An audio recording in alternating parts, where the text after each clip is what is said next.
largest company, the Fortune 1 at Walmart, helping them re-envision the whole shopping experience. So, you can imagine after that experience, some members of my kind of, corporate and, professional network kind of started scratching their heads when they kind of realized that I now have to say that I am now not just as a designer, but also a banker. Like, that feels like an oxymoron for a lot of designers, doesn't it?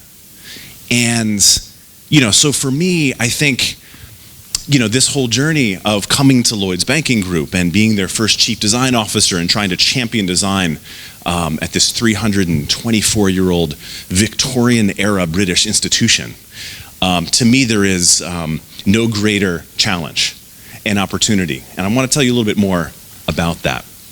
The real reason I came was because of this mission. Lloyds Banking Group is here to help Britain prosper. And I know that if you're like me, my bullshit meter went off a little bit when I heard this. I was like, really? Do you really care about that? And when I learned about the history of Lloyds Banking Group, which is focused really only on the UK, I was really impressed. There's a whole comprehensive plan around, kind of solving the digital divide, about thinking about vulnerable customers. I was just really kind of impressed. But I kind of looked even closer, and I realized that actually a couple of weeks in, we had this workshop up in Glasgow where we were working with some charities and small businesses around how to use digital skills and tools, like basic stuff, so that they could actually focus on their mission. We partnered with Google and the Digital Academy. And then, because we focus on the UK, this is an amazingly diverse place. And we think a lot about all the different folks that are part of this place called the UK, and how to bring them in. How can our workforce be more representative of this place? And how can we be more tailored? I mean, one thing that was shocking, I learned that 50% of everyone living in the UK will, at some point in their life, face a cancer diagnosis. That's shocking. Like, half of our customers will face that scenario. How do we actually design for that? Well, I learned that we actually have a whole team that deals with customers facing critical illness, because right after you deal with the medical and life situations, your next question is, well, how do I deal with the finances? So our customer call agents and branch associates, they actually know how to deal with folks dealing with cancer. And we've partnered with Macmillan, who I didn't know about before, but they're a really great partner in helping people on this journey. And folks that actually engage with us and actually have this open conversation, they end up saving 95 pounds a month, which doesn't sound like a lot, but it can translate into just getting the right kind of treatment and medicines that you need. In fact, so Tracy is a Lloyd's customer, and she passed away a few months ago, but she wanted her story to be told so that other folks suffering from cancer could know that you can talk about this stuff with your bank. And to me, it was really powerful, these stories, to see that here's a place that actually is trying to help people, particularly when they most need it. So this word prosperity, I came 9 months ago, and my first question was, how do we create a design team that is tied into this mission? What does that really mean? And so when the design team got together, they did a writer's workshop at the Design Museum. And, this was their kind of purpose statement. And it was so beautiful, because this is almost like, how design comes through great editing and simplicity. It sounded a little bit too obvious. I think there's a part of me that wanted something a little fancier. But we design for prosperity. And this took the design team and put it directly at the heart of what this institution is all about. But we also realized that that's a kind of awkward word. I don't know when the last time you heard someone say prosperity, but that's not something that people use in everyday language, right? It's not this, actually. When you talk to ordinary human beings, prosperity isn't about how many zeros are in your bank account or really material objects much at all. The way that people talk about prosperity is themselves, their loved ones, and moments in life. This is a little co-creation lab that we started, and this is actually some work with some customers. I'll talk about that in a bit. And so we've actually, as a design team, defined what this word prosperity means. We've defined it as ending the day just a bit better than it started. And what's so interesting about this is it actually puts the pressure on the team to make this vague notion of financial wellness and living a fuller life tangible today.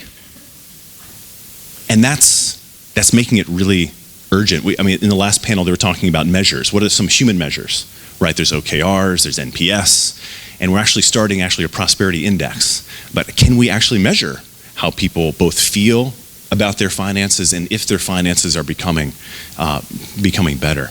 But I have a little confession to make. So I grew up without any kind of prosperity. These are examples of me as a kid, and you can tell that I was really into Star Wars growing up, and I was like, can we just buy like stormtroopers? I was kind of into the dark side actually, and my parents were like, we can't afford to get Star Wars figurines, so but here's some garbage bags. Great, so this is my stormtrooper, age 6 or whatever that is, because my parents were artists, right? And that was like, they gave me other gifts and creativity, but we didn't have a lot of means. And for me, this was interesting because you may have heard your parents fight about money more than they taught you about it, right? There's no public education around finances, and we live in a world that kind of glorifies the acquisition of objects and materialism. And so, it's interesting. Like when I was at Google, I did this little search, and this is the one I did this a couple weeks ago. When you search finances are, Google has this beautiful thing called autocomplete, where they'll take you to the top terms that actual humans are searching for to shortcut you to the right place, right? So the top terms for finances they're revealing. They're destroying my relationships, ruining my marriage. They're a mess, out of control. I have no idea what perilous crossword clue is about. That's kind of interesting. But, this is kind of like a data analytics snapshot of this sociocultural disconnect that people have with money. And the stats prove this out. So 40% of all UK adults are dealing with money worries, right? Like this whole section equivalent of this room is dealing with stress right now around financial issues. That creates 120 billion loss of productivity each year. Forget about all the additional like therapist fees and relationship madness that comes from that. And it's the number one cited cause of divorce, and it's part of the conversation of depression and suicide. About a few months before I joined, we actually had a designer in our studio take their life, and there was a lot that was going in there. But one thing that designer was dealing with was financial stress, but no one knew, and you had the double stress of being at a bank and not having your shit together, and not being able to have a conversation. And so for me, how can we be at a conference where we even talk about FinTech when the real challenge for designers in this space is helping ordinary people just make sense of finances and have a transparent, open conversation? So I'm not sure if this will take off. We're only about 150 people here, but even putting it as a hashtag is a little bit strange, Finsense. But I kind of hope that you leave this conference not thinking about how can designers embrace distributed ledgers and blockchain and virtual assistants and AI to help advance the field. I think we have way more tech than we know what to do with. And yes, we should embrace the power of technology, but we should use it for purpose, and that purpose is about helping ordinary people connect with finances. So I'm going to share with you today, in the few months that I've been at Lloyds Banking Group, a couple of frameworks and thoughts that are starting points to this conversation. I don't really have answers today, just really good questions, hopefully. Okay, so what I want to chat with you is, first of all, changing our mindset to people in prosperity, not about banking and tech. And then I'm going to talk about 3 things really quickly. The first thing is designing with people, not just at them. And so a lot of our design work is having everyday people just jump into our process. And in fact, there's some really good theory about this. Does anyone know who Dr. Liz Sanders is? Has any of you heard about her? She is, yeah, you're on my team. Of course you know Liz. Liz is my hero. Dr. Liz Sanders, there's this framework called useful, usable, desirable. That's her framework.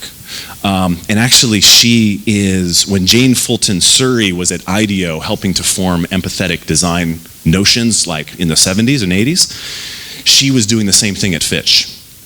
So as a cultural anthropologist, I remember reading one of her papers. It was the week that I took this business card. I was actually working for Sapient back in the day, and it was like, Dan Makoski, experienced designer. And it was like badass. I was like, I'm not just a designer that creates widgets. Like, I design experiences. And then I read a paper from Liz, and she's like, there's no such thing as experience design. I was like, what are you talking about? So what Liz says is that an experience is a moment at the intersection of our memories from the past and our dreams for the future. And it's a personal thing. It's an internal thing. Like, we can barely understand our own moments. Like, we've got to tweet and blog and Insta, those kind of things. And I don't know how many of you guys are using Facebook, probably people over the age of 40 now, but if you're using Facebook, there's this feature where it's like, look, 2 years ago, you were doing this thing.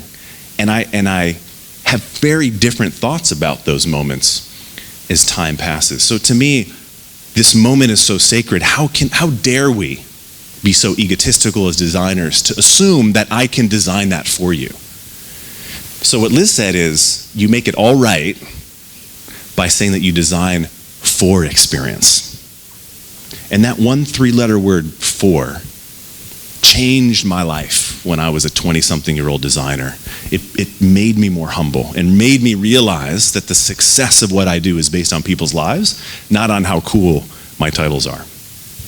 Although it's pretty cool being a chief design officer, I have to say. That's pretty good. So what Liz said is, if you really want to understand people and design for them, there's only 3 ways to do that: what they say, what they do, and what they make. We all know what people say. We see it all the time in market research, surveys, interviews, focus groups, all of that. Madness. Some goodness in there, but mostly madness. And we know that the power of observational research from ethnographic research, sociology, etc., when we see what people actually do, we get brand new insights and all this latent knowledge. But what Liz talks about is what people make, like spills of water, just inadvertently here, that's actually where the good stuff is. Because what you want to go is to the deep stuff. If you want to know what people feel and dream, not just what they think and say, you have to use generative techniques to get them to make, so you see their latent and tacit knowledge. And this is hard to do in banking, because we often just get stuck in that interview phase. If you want to get to the good stuff, if we really want to help people make sense of money, we have to get into some generative stuff. So what do I mean by that? So, let me give you an example. At Google, we were trying to understand what engineers and designers would make if we gave them the tools to create. So we created a hardware development kit, which is a little bit harder than SDKs for those engineers. You know how easy it is to download an SDK in your underwear at like 1 a.m., right? Just done, right? If you want to get an HDK, a hardware development kit, it's like atoms. You have to deliver it to people. So this was our version of a hardware development kit. Mercedes Sprinter van covered in 4,000 linear feet of Velcro, because Velcro is awesome. And it's also a symbol of modular hardware. You can stick stuff to it, change it around. And then we had 3D printers, laser cutters, and a couple hundred hackable phones using Arduino that developers and designers could kind of create into their own space. We drove 14,002 miles across the country trying to explore this question: what would makers make if they had those tools? And we created a Velcro suit, which is amazing. But one thing, I don't know if earlier in the day anyone talked about prototyping and the value of kind of quick cycles and learning, but one thing we didn't do is drive at night. And the problem with not doing that is that we realized very quickly that when you have the lights on at night, insects get really attracted to Velcro. So we had to power wash in every city. Anyway, so just prototype early.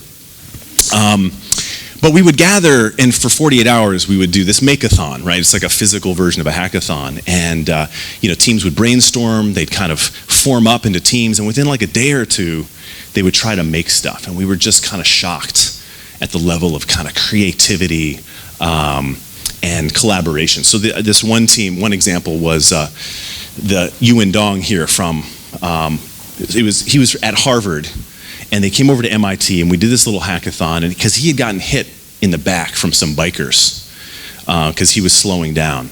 And so he said, I'm going to make a helmet that like has red brake lights when I slow down. I was like, that was kind of cool.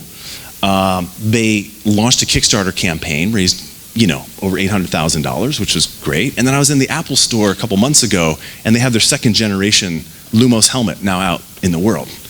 And so, this was one of the more awesome examples of what happens when you give makers the tools to create, but extraordinary things can happen. So this is kind of what I mean by designing with people. At Lloyds, we've actually kind of created customer labs close to all of our design studios, where we have spaces where people come in, and we don't just create places that are like boring business conference tables where people feel like on this, we're just asking them these questions about their money and they feel really uncomfortable. We've created creative spaces and engaged our customers in conversations about not just what is it like today, but what could it be like? And so I'll talk a little bit more about that as we wrap up. But there's some really powerful insights coming out. And in fact, we have some folks who are game designers. I think Play-Doh should be part of all of your tools. I know Envision is awesome. They've got some pretty good tools. But like Play-Doh, for real, is like one of the most amazing tools to engage with customers on conversations about life. So some really cool things can happen. The second thing is we need to create a new language around finances. The current language just makes no sense to ordinary people. Like, how many of you guys even know what your APR is right now on like your credit card? I don't really even, right? Like, the language that we use in finance is riddled with risk-averse legalese. And so we need verbal language, but we also need all the elements of design, including our visuals, our interaction, our layout, progressions. And so for those of you that know things like material design from Google or modern design from Microsoft, these are digital design languages. And so we're creating a new language. And I'll tell you a little bit about it. I'm not going to show exactly what it looks like, but I'm going to tell you the framework. So first, our team started by thinking about, well, these are the things you want, these are the principles that you want to think about in creating a design language, in helping people, you think about the kind of focus that people have, how much time they have available to deal with finances. You think about their literacy, and their kind of financial capacity. You think about their access to various technologies or channels, and then you think about kind of their current financial state. We did some early tests, and it turns out that these things actually don't have that big of an effect on people's healthy financial progression. We did there's this one study around financial literacy, and it had a 0.01% increase in people's healthy financial actions after getting deeply trained in financial services and products. And we realized there's actually 4 other things that are really interesting. Any of you guys studied behavioral economics or behavioral science in the room? Okay, so for those of you that raise your hands, this may not be that surprising, that there are these 4 things. And I'm going to talk about each one of them. And again, these are still hypotheses. But before I do, I wanted the head of our design language team to tell you in her own words a little bit about how we discovered this, and it was a little bit based on her own personal suffering. My name is Lily Gart. I'm the design language delivery and design team, and this is my story. Before I joined Lloyds, I had a really difficult 2 or 3 years. I had a relationship that went very wrong. My partner was actually having a breakdown himself and ended up developing quite a drug habit. My finances felt insecure, my relationships were insecure, and then on top of that, work became a horrible place to be as well. One day I walked into work and I disassociated. If you've not come across disassociation before, it's like you're still connected to your body, but it's really far away, so you don't really feel what's happening. You can't really connect with people in the same way. It's almost like you're in this bubble that's sort of adjacent to what your body's actually doing. I was frightened by it, and I went home that day and ended up getting signed off work and put on medication. Although I had amazing friends and I had amazing family, the anxiety and depression wouldn't let me tell them what was going on. It's this horrible vicious cycle point where you need help, and you need help more than you have done at any other point in your life, but your brain keeps on telling you that people will be respectful of you, that people will see you as the piece of trash that you are if you express that these things are going through your mind. So it was someone at work who had experienced similar problems before, who managed to call me on what was going on and help me notice when I was experiencing particularly bad days, by being able to talk to him about it and being able to talk to my therapist about it. Eventually I managed to open up to everyone else in my life, which has been absolutely amazing. We're not always ready, and in fact most of the time, for quite a long time, ready to go, right, okay, I'm in therapy now. Often what we need to do is talk to other people and put into context our feelings. And when we start to play our emotions back to other people, often we start to see truths that we can't see on our own. But if you don't have that conversation about these things are going on and this is the way that I feel, you will keep on underplaying the seriousness of what you are experiencing.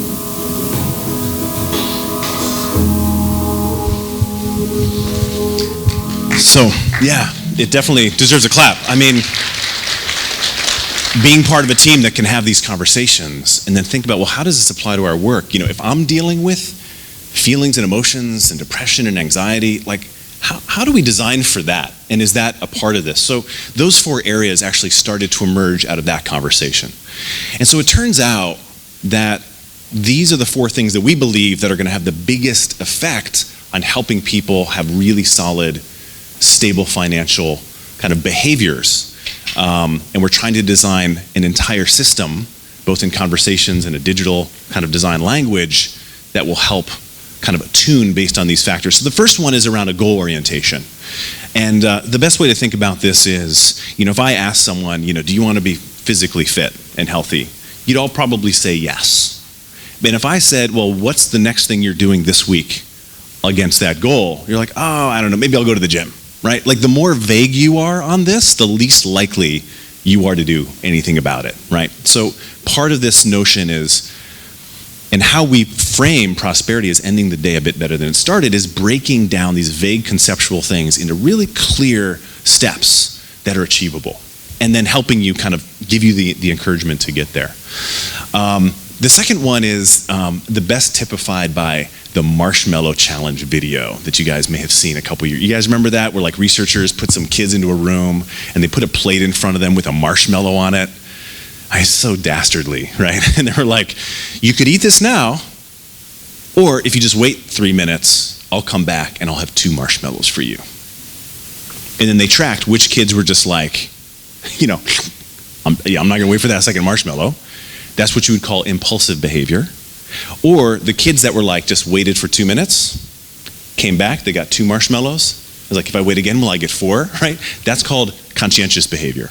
And it turns out that this is partly just our natural preferences and our natural psychology. It can change from time to time, but the more impulsive you are, the harder it is for you to manage your finances. And so how do you design for that is a really key question. The third one is about optimism. It turns out that those that have a little bit more of a positive outlook on the future tend to actually have greater resilience and reserves to deal with challenges when they come up. And that the more that you're in a dark, pessimistic, things are never going to change kind of place, the more that potentially can be a self-fulfilling prophecy. So a lot of our questions is, how do you design for that? How do you even know when someone is in that mindset? And the last one is around locus of control. We learned this from a London School of Economics professor who studies the effectiveness of social impact giving. And she was saying, like NPS in the business world, there's this metric in the social impact world called locus of control. Essentially, they ask someone a question before and after kind of a social program. How in charge do you feel of being able to make the changes that you want for a better life? It's something like, I forget the exact wording. And if people answer and they say like, I can't make any change. My family is dysfunctional, or society is holding me down, or if there's external factors, then they're unlikely to be able to feel like they can make change. If they feel like they have agency, if they say, yeah, things are tough, but you know what? I can take charge and I can make steps. So locus of control, optimism, conscientiousness, and goal orientation are becoming the foundation of this new design language.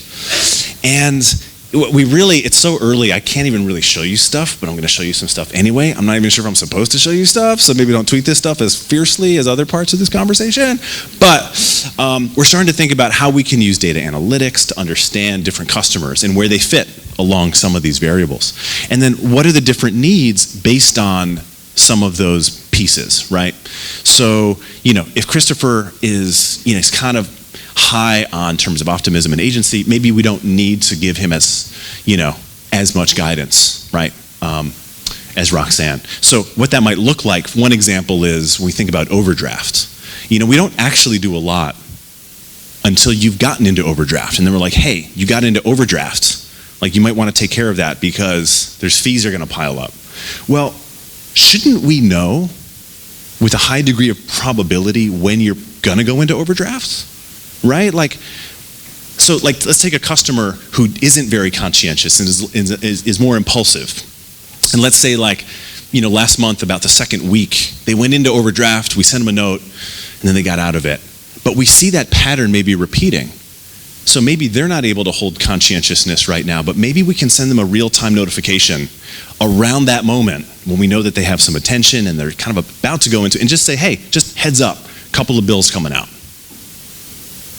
And maybe that can kind of help have a financial system that helps compensate for where you're at to make sure that you can then maybe be a little bit more cautious the next time you have something coming out. Or let's imagine that you have a really hard time making specific goals. Why not use your transactions and history paired with some of the goal planning that's already happening with millions of our customers, anonymize some of that, and create this little system where it's like, here are a bunch of suggested goals, just go, go, go, great. You can change specifics and amounts if you want, but help people that don't have a clear goal orientation to give them a little bit more clarity, right? Or even instead of just penalizing you and saying, you just went into overdraft, how about we give you some high fives when you've actually not gone into overdraft that month, right? And just maybe think about loyalty and rewards and other kind of ways that incentivizing, good, solid financial behavior. The other thing we're thinking about is time. Partly my belief why banking is so freaking depressing is that everything is in the past. Your statements, your transactions, there's nothing you can change about those except for a dispute, really. And so we're trying to ask the question about what does it look like to have a predictive view on your finances based on data. We've seen some examples of this, which are really exciting, and actually plotting different moments along that. And then we're also looking at how do you then have a conversation about your finances? So imagine, you just kind of start with, in this case, would be like a chat bot. I've got this question about my finances, and then we recognize that this is actually a little bit complicated, so we go from tech to, actually, here's Anna, she can help you with that. And actually, let's use our 1,800 branches as essentially community centers where you can go in and have a conversation about some things that maybe technology can't quite solve, right? So how do we create a system that knows when it's important to have a face-to-face or human conversation? So again, a couple of starting points. The last thing, and this is super just early, but we're thinking about dashboards that pull together life moments and experiences with kind of financial planning. We're looking at new ways of thinking about time and using the calendar. We're trying to think about ways that we can, and this is lorem ipsum dolor, that's a proof that this is just a random concept that I'm probably not supposed to be showing you. But, and how can we put all of our financial products in the context of a life journey? So just early thinking about that stuff. The last thing I want to talk to you about, actually it's about metaphors, but it's about telling a good story. And you could tell from that video from Lily that we actually have some pretty decent skills in video production. That's actually folks on our design team. We got animators, we've got storyboarders. In fact, we've got a 23-person storytelling team because we believe that stories are primal. This is how culture and knowledge and wisdom and values and encouragement and inspiration are passed down and propagate. And so this is our storytelling team. And the little snap, because of the storytelling team, and they film producers and folks, they actually create a little, awesome version, sharing some of the work that they've done. There's some audio to this, if you guys.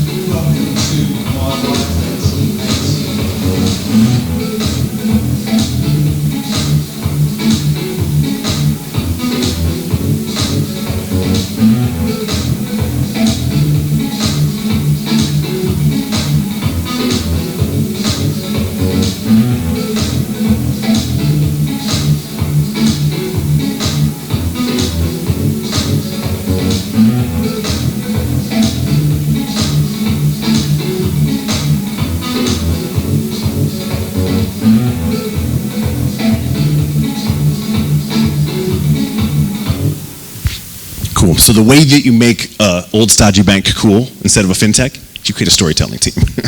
And you put in cool EDM music. It's great. Anyway, so the storytelling team is really powerful for rethinking our design language, because what we did is we took up the 200 OKRs that are part of H1, right, the first half of the year, and we started to pull out what we felt from a design perspective were some of the most transformative ones. And we worked with our animators and our screenwriters and our team, and we created actually a graphic novel about what would life be like if those things were real. And it was actually a really short time frame. It was 12 months.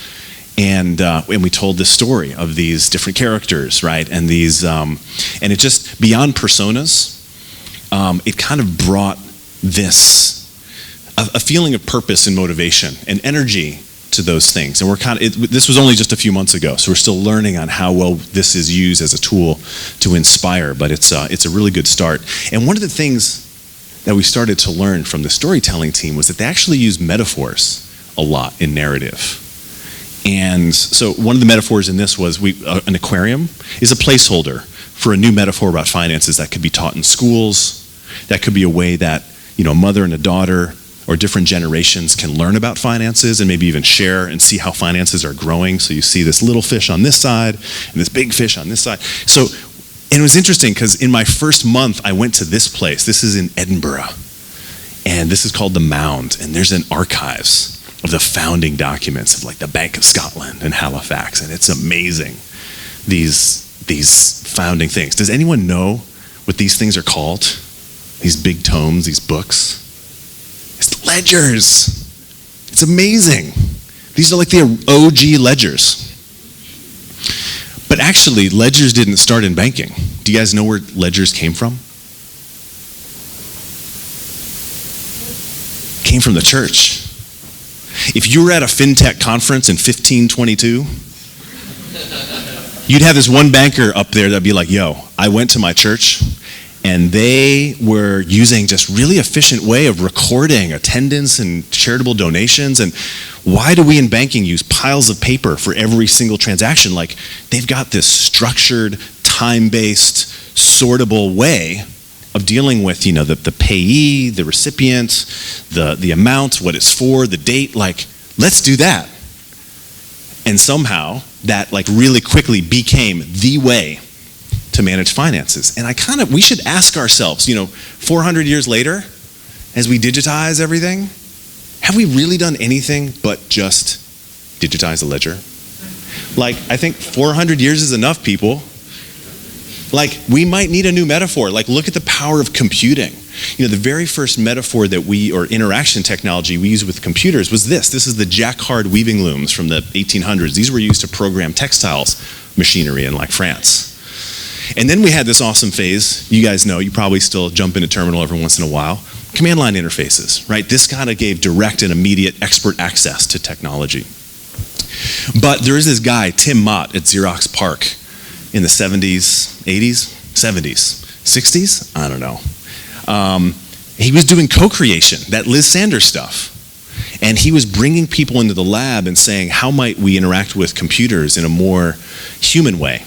And one of the things that came out of those co-creation sessions, he wrote down on this napkin. This is the Tim Mott napkin sketch around the desktop metaphor. He was like, why don't we just have like a desktop and have a waste bin and a file cabinet, and we can drag and drop stuff, and we can just have these primitives of print and file and edit and delete. And like this became the thing that they prototyped, that Steve Jobs saw and then stole, well, borrowed, depending on how much of an artist he was. And that became, right, the Mac operating system. So just think about the power of a single metaphor to democratize access to a new industry and domain.